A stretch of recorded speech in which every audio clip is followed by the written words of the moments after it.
வணக்கம் மக்களே. இந்த smell of sheep YouTube channel மூலம் உங்களை சந்திக்க வந்ததுல எனக்கு ரொம்ப மகிழ்ச்சி. கேட்க செவியுள்ளோர் கேட்கட்டும் என்கிறார் இயேசு. எனக்கு கேட்கணும்னு ஆர்வம் இருக்கு, செவி கொடுக்க செவியும் இருக்கு. இந்த 5 கேள்வி மூலம் நான் கேட்டு தெரிஞ்சுக்க போறேன். வாங்க கேட்கலாம். ஸ்தோத்திரம் ஃபாதர். ஸ்தோத்திரம் ஜெயஸ்ரீ, நல்லா இருக்கீங்களா? நல்லா இருக்கீங்க ஃபாதர், நீங்க நல்லா இருக்கீங்களா? ரொம்ப நல்லா இருக்கேன், சொல்லுங்க ஃபாதர். என்னோட முதல் கேள்விங்க ஃபாதர், இந்த யூடியூப் சேனலுக்கு ஸ்மெல் ஆஃப் ஷீப்னு பேர் வச்சிருக்கீங்களே, ஸ்மெல்லுங்கிற வார்த்தை அருவருப்பான வார்த்தையா இல்லையா ஃபாதர்? இதுக்கு வேற ஏதாவது அர்த்தம் இருக்குங்களா? நம்ம யூடியூப் சேனல் பேர்லயே ஒரு கேள்வியை நீங்க கேட்டிருக்கீங்க, ரொம்ப சந்தோஷம். ஆனா பாருங்க, ஸ்மெல் அப்படிங்கறத நீங்க நெகட்டிவா பார்த்துருக்கீங்க, அது ஒரு அருவருப்பான ஒரு வார்த்தையா ஃபீல் பண்றீங்க. யதார்த்தமா பார்த்தோம்னா ஸ்மெல் அப்படிங்கிறது மனத்தை தான் குறிப்பிடுது. ஆனா மனுஷன் எப்படி ஃபீல் பண்றாங்கன்னா நாற்றம் அப்படின்னு நினைச்சுக்கிறாங்க. அது தவறு.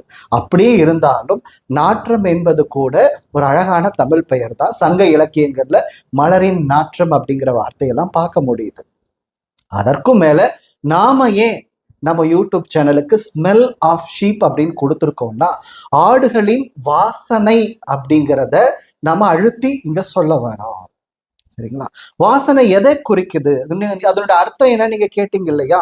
அதுக்கு என்ன அர்த்தம்னா, வாசனை அப்படிங்கிறது உணர்வையும் சார்ந்ததா இருக்கிறது. சரிங்களா?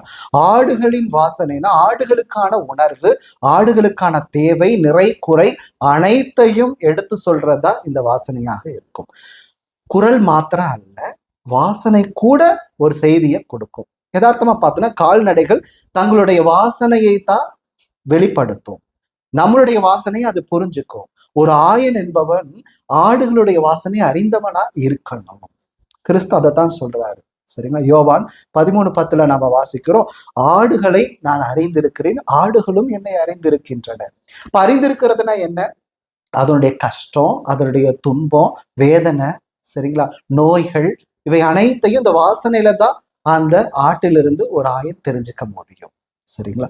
அப்போ அந்த வாசனையை அறிந்தவன் தான் சிறப்பான ஆயனாக இருக்க முடியுங்கிறத வெளிப்படுத்துற விதமா நாம நம்ம சேனலுக்கு ஸ்மெல் ஆஃப் ஷீப் அப்படிங்கிற ஒரு டைட்டிலை நாம கொடுத்துருக்கிறோம்.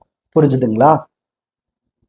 புரிஞ்சுக்கிட்டேங்க ஃபாதர். ஸ்மெல்லுங்கிற வார்த்தைக்கு இவ்வளவு நிறைய அர்த்தம் இருக்குன்னு இப்பதாங்க ஃபாதர் தெரிஞ்சுக்கிட்டேன். Thank you father. தேங்க்யூமா. என்னோட 2வது கேள்விங்க ஃபாதர், சொல்லுங்க. இந்த சேனலை பார்க்கறதுனால எங்களுக்கு என்ன கிடைக்கும், என்ன பயனுங்க ஃபாதர்? புதையலே கிடைக்கும். புதையலா? என்ன புதையலுங்க ஃபாதர்? என்ன புதையல்? ஒவ்வொருத்தருக்கும் புதையல் நிச்சயம் கிடைக்கும். சரிங்களா? ஏன்னா இது ஒரு ஆன்மீக புதையலை தேடிதான் இந்த சேனல் ஒரு நோக்கத்தோட பயணிச்சுட்டு இருக்கு. சரி, ஒவ்வொருத்தருக்குமான ஆன்மீக புதையல் இந்த சேனல் பார்க்கறதுனால நிச்சயம் கிடைக்கும்னு நான் சொல்றேன். எப்படின்னு கேட்டோம்னா பாருங்க, மத்தேயு நற்செய்தியில பார்க்கிறோம், 2ஆம் அதிகாரம் 11வது வசனத்துல, ஞானிகள் அரசர்கள் கிழக்கு திசையிலிருந்து வந்தாங்க. சரி, எதுக்காக வந்தாங்க? எதை தேடி வந்தாங்க? ஏதோ ஒரு அரசன் பிறந்திருக்கிறார், ஏதோ ஒரு ஞானி பிறந்திருக்கிறார், அவர் எங்களை காட்டிலும் பெரியவர், அவரை பார்க்கணும் அப்படின்னு ஆர்வத்தோட கிழக்கு திசையிலிருந்து கிளம்பி வராங்க. வந்தவங்களுக்கு அது ஒரு புதையலா, பொக்கிஷமா அவங்க அந்த கிறிஸ்துவ பார்க்கறாங்க. சரிங்களா? அப்ப அவங்களுக்கு அந்த புதையல் கிடைக்குது. எங்க கிடைச்சது? அதுவும் ஆச்சரியம்தான். சரிங்களா?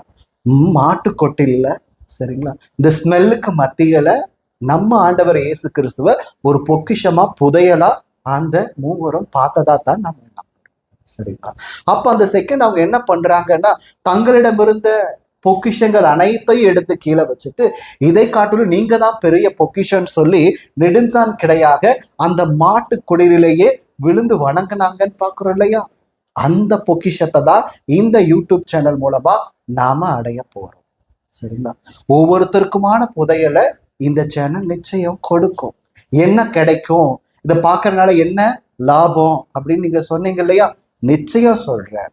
யார் ஒருவருக்கு தேடுதல் அதிகமா இருக்குதோ, சரிங்களா, எனக்கா ஆன்மீக புதையல் வேணும் அப்படின்னு சொல்லி எந்த மனுஷன் ஆர்வமா தேடுறாங்களோ அவங்களுக்கு இந்த யூடியூப் சேனல் வழியா அந்த புதையலை கடவுள் நிச்சயம் கொடுப்பார். தேடுங்கள் நீங்கள் கண்டடைவீர்கள் என்று ஆண்டவர் சொல்லியிருக்கார் இல்லையா? ஆகையினால தேடுங்கள்.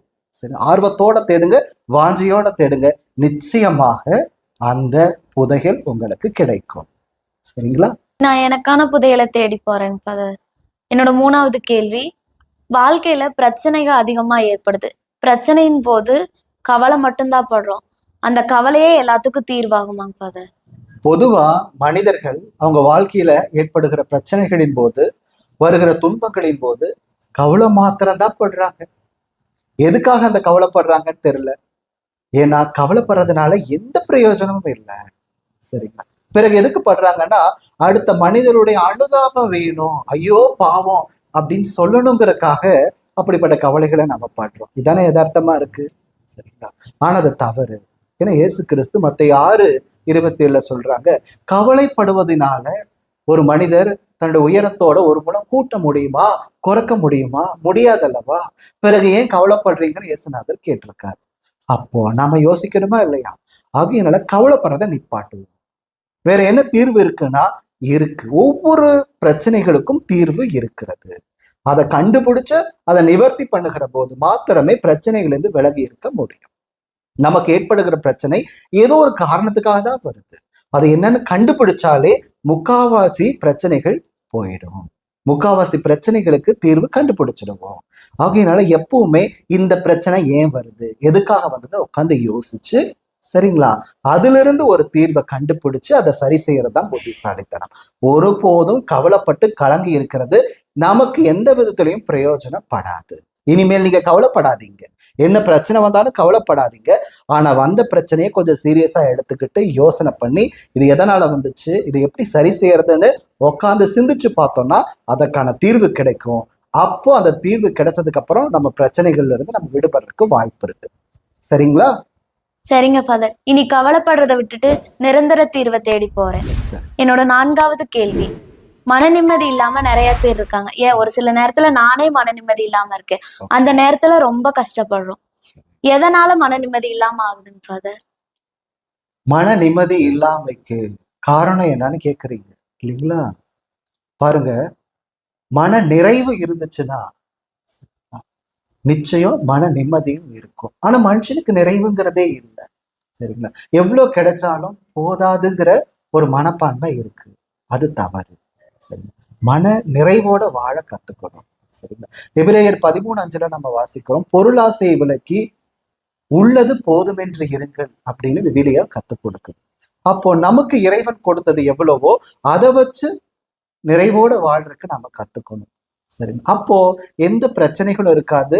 மன நிம்மதியோட நாம வாழலாம். சரிங்களா? ஒரு 10,000 தான் ஒரு குடும்பத்துக்கான சேலரினா அந்த 10,000 வச்சு குடும்பத்தை ரன் பண்ண கத்துக்கணும்.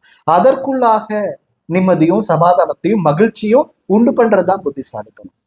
பத்தாதுன்னு சொன்னாங்க, ₹1,00,000 கிடைச்சாலும் அந்த நிம்மதி அவருக்கு கிடைக்காது. ஆகையினால உன்னை மதிச்சு இறைவன் எவ்வளவு கொடுத்திருக்காரோ அதை பயன்படுத்தி மன நிறைவோட இருக்க வாழ கத்துக்கோங்க. மன நிறைவு இல்லாத இடத்துல மன நிம்மதி இருக்காது. உங்களுக்கு மன நிறைவு இருந்துச்சுன்னா மன நிம்மதியும் கிடைக்கும். அதுக்கு நீங்க என்ன பண்ணலாம்? மன நிறைவை மட்டும் பிராக்டிஸ் பண்றது கத்துக்கோங்க. அப்ப நிச்சயமா மன நிம்மதியும் உங்களுக்கு கைகூடி வரும். ஓகேவா? மனநிறைவு இல்லாத போதுதான் மன நிம்மதி இல்லைன்னு தெரிஞ்சுக்கிட்டேன். இனி நான் மனநிறைவோடு வாழ கத்துக்கிறேன். என்னோட கடைசி கேள்வி, உள்ளவனுக்கு கொடுக்கப்படும், இல்லாதவனிடமிருந்தும் உள்ளதும் எடுக்கப்படும் என்கிறார் இயேசு. இது நியாயமா? கடவுளுடைய தீர்ப்ப நியாயமான்னு கேக்குறீங்க. கட்டாயம் அது நியாயமா தான் இருக்கும். ஏன் அப்படின்னா கடவுள் ஒருபோதும் தவறு செய்ய மாட்டாரு. அதை நம்ம புரிஞ்சுக்கணும். சரிங்களா? கடவுள் செய்யற ஒவ்வொன்றும் சரியாத்தான் இருக்குங்கிறத ஆழமா நான் நம்புறேன். ஏன் அப்படின்னா பாருங்க, கடவுள் ஒருத்தருக்கு ஒரு விஷயத்த கொடுக்குறாருன்னா அதற்கு முன்பாக அவனை மதிக்கிறாருன்னு அர்த்தம். அவன் மேல அதிக நம்பிக்கை வைக்கிறாங்கன்னு அர்த்தம். நம்பிக்கை வச்சதுனாலதான் அவனுக்கு ஒரு விஷயத்த கொடுக்குறாங்க. சரிங்களா? உதாரணத்துக்கு உங்களை மதிச்சு சில திறமைகளை கொடுத்துருக்கலாம், சில ஆற்றல்களை கொடுத்துருக்கலாம். சரிங்களா? அப்படி கொடுக்கறது எதற்காகன்னா நீங்க அதை சரியா பயன்படுத்தி நீங்களும் நல்லா இருப்பீங்க, 4 பேரை நல்லா வச்சுப்பீங்கிற ஒரு நம்பிக்கையில தான் அதை கொடுக்குறாரு. சும்மா ஏனோ தானோ அப்படின்னு வீணா யாருக்கும் எதையும் கொடுக்கல. சரிங்களா? நம்மளை மதிச்சு இறைவன் கொடுத்திருக்கிற தாளந்துகளை நம்ம சரியா பயன்படுத்தணும். ஒருவேளை பயன்படுத்தாம போயிட்டோம்னா நம்முடைய தாளந்துகளை எடுக்கவும் எடுக்கிறத இன்னொருத்தருக்கு கொடுக்கறதுக்கும் அவருக்கு உரிமை இருக்கு. சரிங்களா? எல்லாத்துக்கும் மேல நான் உன்னை மதிச்சு உன்னை கொடுத்தேன், உன் மேல நம்பிக்கை வச்சு உனக்கு ஒண்ணு கொடுத்தேன், நீ அதை சரியா பயன்படுத்தல, ஆகையினால நான் உன்னை தண்டிப்பேன்னு சொல்லி தண்டிக்கிறதுக்கும் அவருக்கு உரிமை இருக்கு. ஸோ இதை நம்ம புரிஞ்சுக்கணும். அவருடைய தீர்ப்பு எல்லாமே நியாயம்தான். சரிங்களா? ஆகையினால இனிமே நாம செய்ய வேண்டியது என்னன்னா, இறைவன் எனக்கு கொடுத்த திறமைகளை நான் சரியா பயன்படுத்தணும். பயன்படுத்தாம போனா எங்களுக்கு கொடுக்கப்பட்டதையும் இறைவன் எடுத்துடுவாரு. ஆகையினால கொஞ்சம் நான் ஜாக்கிரதையா இருக்கணுங்கிறத புரிஞ்சுக்கிட்டு, இறைவன் கொடுத்த ஒவ்வொரு திறமைகளையும் ஆற்றல்களையும் சரியா பயன்படுத்த நீங்க முயற்சி செய்யுங்க. ஓகே? ஓகேங்க ஃபாதர். இனி எனக்கு கடவுள் கொடுத்த எல்லா திறமைகளையும் நான் சரியா பயன்படுத்துவேன். இனி நான் எதையும் வேஸ்ட் பண்ண மாட்டேன். Thank you father. தேங்க்யூமா. தேடுங்கள் கண்டடைவீர்கள் என்ற இயேசுவின் ஆழமான அர்த்தம் பொதிந்த இறைவார்த்தையின் பொருளை உணர்ந்த பிறகாக நீங்களும் தேடுங்கள், நிச்சயம் கண்டடைவீர்கள். நன்றி.